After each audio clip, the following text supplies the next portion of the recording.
ہر شے کی ایک بہار ہے، قرآن کی بہار ماہ رمضان ہے۔ آئیے نیکیوں کے اس مبارک ماہ میں قرآن کریم کی معرفت حاصل کریں۔ علامہ راجہ ناصر عباس جعفری کے ساتھ روزانہ شب 9 بجے لائیو فیس بک پر دیکھیں انس و قرآن کی نورانی محفل فہم قرآن۔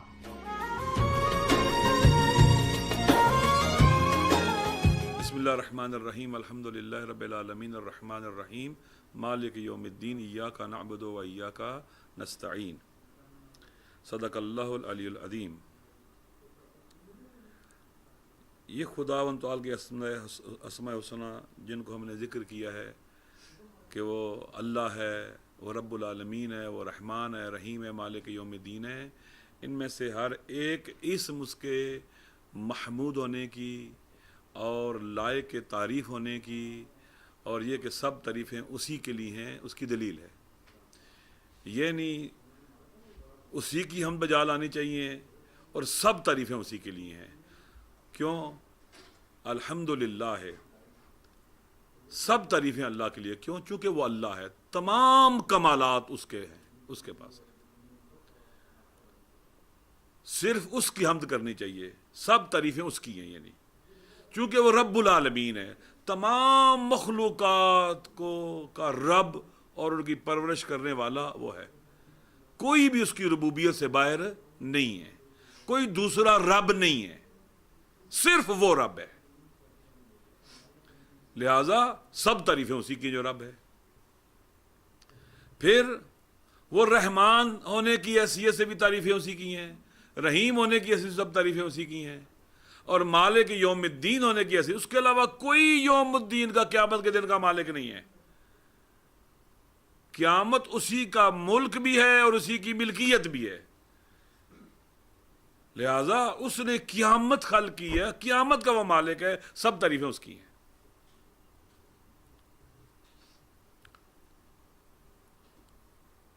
اب جو اللہ ہے، جو رب ہے، جو رحمان اور رحیم ہے، اور جو مالک یوم الدین ہے، جو ان تمام کمالات کا مالک ہے، ایاک نعبد و ایاک نستعین، یہ سارے کے سارے اسماء دلیل ہیں کہ عبادت بھی صرف اسی کی ہو اور مدد بھی صرف اسی سے مانگی جائے۔ یہ سارے اسماء حسنہ دلیل ہیں اس بات کی۔ جس طرح سے اسماء، سارے کے اسماء دلیل ہیں کہ سب تعریفیں اسی کے لیے ہیں، یہ سارے کے سارے اسماء حسنہ دلیل ہیں کہ ساری یعنی عبادت بھی صرف اسی کی ہے اور مدد بھی صرف اسی سے مانگنی ہے۔ لہذا اس جملے کے اندر ایاک نعبد و ایاک نستعین میں چند چیزیں جو ہے نا وہ مورد نظر ہیں۔ اس کا سادہ سا ترجمہ کر دیتا ہوں۔ ایاک نعبد و ایاک نستعین، ایاک نعبد کا معنی یہ ہے جو عام طور پر کیا جاتا ہے کہ خدایا، ترجمہ یہ کرتے ہیں، خدایا ہم صرف تیری عبادت کرتے ہیں اور ہم صرف تجھی سے مدد مانگتے ہیں، تیری مدد چاہتے ہیں۔ یہ ترجمہ کیا جاتا ہے۔ نارملی یہ ترجمہ جو ہے وہ مناسب نہیں آیت کے لفظوں کے ساتھ۔ اس میں ایاک نعبد ہے، دیکھیں دو طرح سے بیان، چند طرح سے بیان ہو سکتا تھا۔ نعبد کا فقط ہم صرف تیری بات کرتے ہیں، نعبد کا ولا نعبد غیرک کا، ہم تیری بات کرتے تیرے غیر کی عبادت نہیں کرتے۔ حسر فتح ہے نا، مانا کیا ہے کہ یہ بتانا کہ صرف تیری بات کرتے ہیں نا۔ چند طرح سے یہ بیان ہو سکتا تھا۔ لا نعبد الا ایاک، ہم تیرے علاوہ کسی اور کی عبادت نہیں کرتے، پہلے کہیں لا نعبد پھر کہیں الا ایاک، یا ایسا سے بیان کر لا نعبد ولا نعبد غیرک، نعبد کا ولا نعبد غیرک، ہم تیری عبادت کرتے ہیں تیرے غیر کی عبادت نہیں کرتے۔ اور ایک ایاک نعبد، تینوں جملوں کا معنی ایک ہی ہے، حصر ہے۔ لا نعبدو الا ایاک، پہلے لا نعبدو کا معنی ہے ہم عبادت نہیں کرتے الا ایاک، سوائے تیری. دوسرا جملہ یہ ہو سکتا ہے لا یعنی نعبدو کا ولا نعبدو غیرک، ہم تیری عبادت کرتے ہیں اور تیرے غیر کی عبادت نہیں کرتے. یہ دو جملوں سے اثر ہو گیا.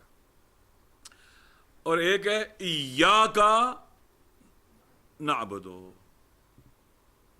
تینوں کا معنی یہاں پر کہتے ہیں کہ اس میں سے ہم عبادت کو منحصر کر رہے ہیں خدا میں، صرف تیری عبادت کرتے ہیں، یہ معنی ہے.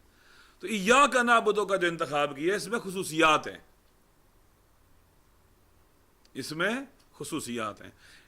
ایسا آدمی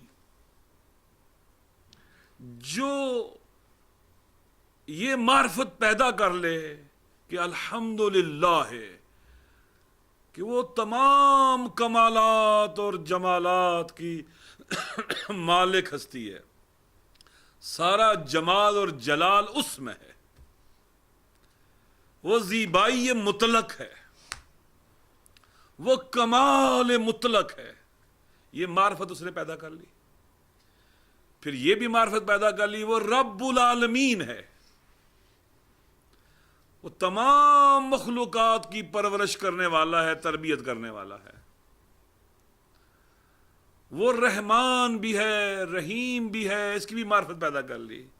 اور یہ مالک یوم الدین، یا روز جزا کا مالک، یا سارے دین کا مالک ہے، جس دین نے قیامت کے دن ظہور پیدا کرنا ہے، سب نے آنا ہے، ہر چیز کھل کے سب نے آنا ہے، آشکار ہو جاتا ہے. جب اس کو یہ معرفت ہو گئی تو اب اس کو اجازت ہے خدا کو خطاب کرے،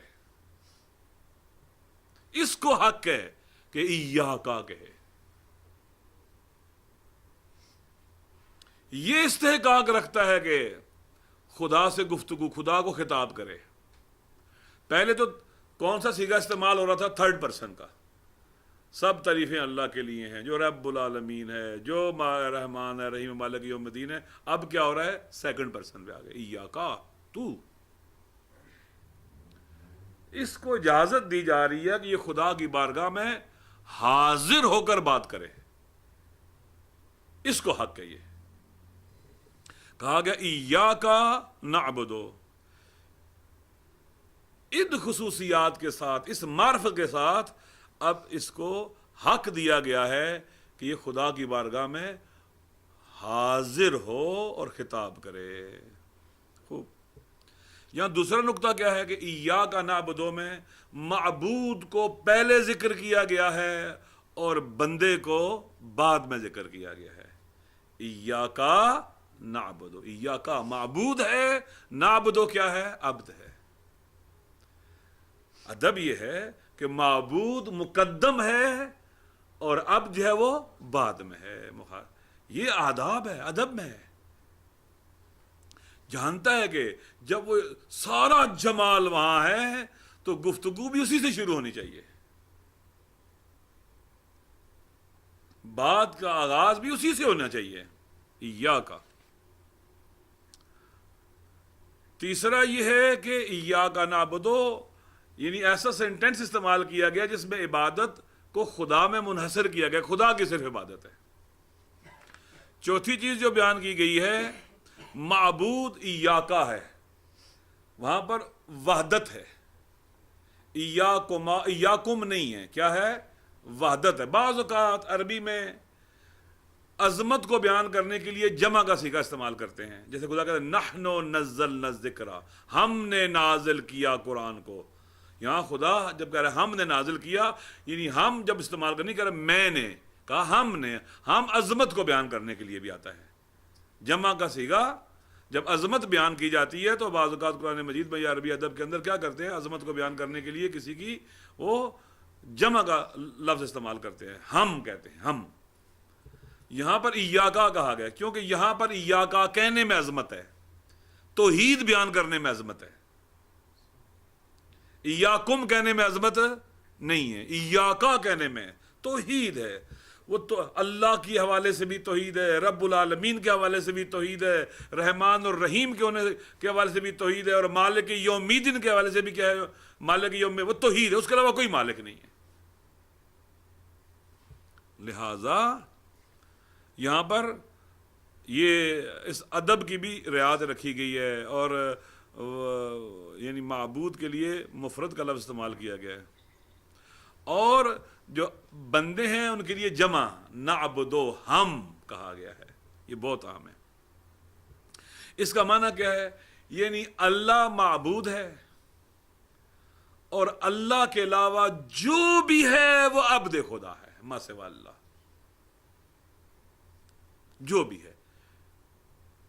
وَإِن مِّن شَيْءٍ إِلَّا وَيُسَبِّحُ بِحَمْدِهِ، پوری کائنات اللہ کے عبد ہے، ما سوا اللہ، نعبدو۔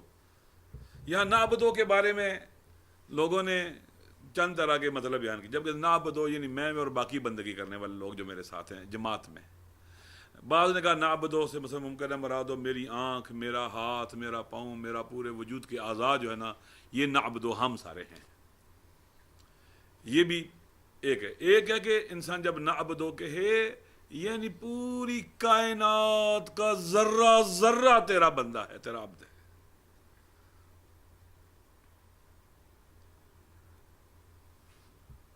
درست ہے۔ اب عبد ایسا ہونا چاہیے، جب کہہ رہے ایاک نعبدو تو معرفت یہ ہونی چاہیے کہ جو بھی ما سوا اللہ ہے، جو بھی ہے وہ عبد خدا ہے، وہ خدا کا بندہ ہے، وہ خدا کی بارگاہ میں اسے خاضع ہونا چاہیے، حضور و خشوع کرنا چاہیے۔ ایک دور پڑھ لیں محمد والے پر۔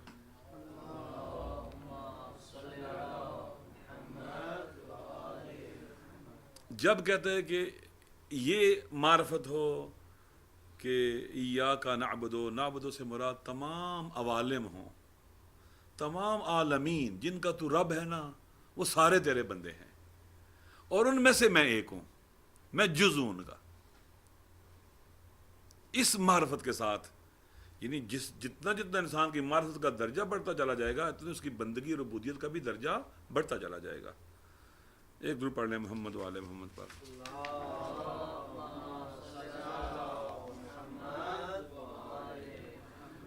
اس میں ایک اور بھی ہے کہ ایاک نعبدو کہا، یعنی ہم تیری عبادت کا مطلب ہے کہ ہم صاحب اختیار ہیں، ہم مجبور نہیں ہیں، جبر نہیں ہے۔ یعنی دو طرح کی عبادت ہے، ایک عبادت تکوینی ہے، ایک عبادت تشریعی ہے۔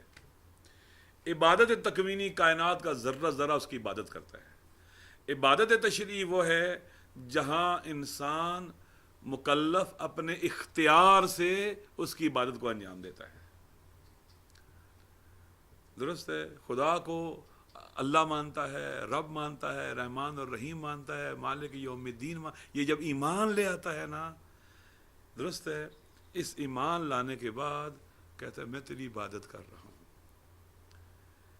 یعنی جبر نہیں ہے۔ اور وَإِيَّاكَ نَسْتَعِينُ سے جو کہہ رہا ہے، یعنی اس عبادت کرنے میں بھی تیری مدد چاہیے مجھے، تیری مدد کے بغیر یہ عبادت نہیں ہو سکتی، اور عبادت کرنے میں بھی صرف تو مدد کر سکتا ہے، کوئی اور نہیں کر سکتا عبد بننے میں۔ اگر تو نے کہا وَاسْتَعِينُوا بِالصَّبْرِ وَالصَّلَاةِ، مدد مانگو نماز اور صبر سے، صبر کے مصادیق میں سے ایک مصداق روزہ بھی ہے، تو یہ جس سے بھی تو نے کہا ہے، جس کے ذریعے بھی مدد ہوتی ہے، جو تیرے مجرائے فیض میں آتے ہیں، تیرے فیض کے سلسلے میں آتے ہیں، ان کے ذریعے بھی جو مدد ہوتی ہے اصل میں وہ تیری طرف مدد ہوتی ہے۔ اگر ملائکہ مدد کریں، الذین قالوا ربنا اللہ ثم استقاموا تتنزل علیہم الملائکہ، یہ ملائکہ جو نازل ہوتے ہیں مدد کرتے ہیں، یہ خدا کی مدد ہے، یہ خدا کا فیض ہے، خدا کی مدد ہے۔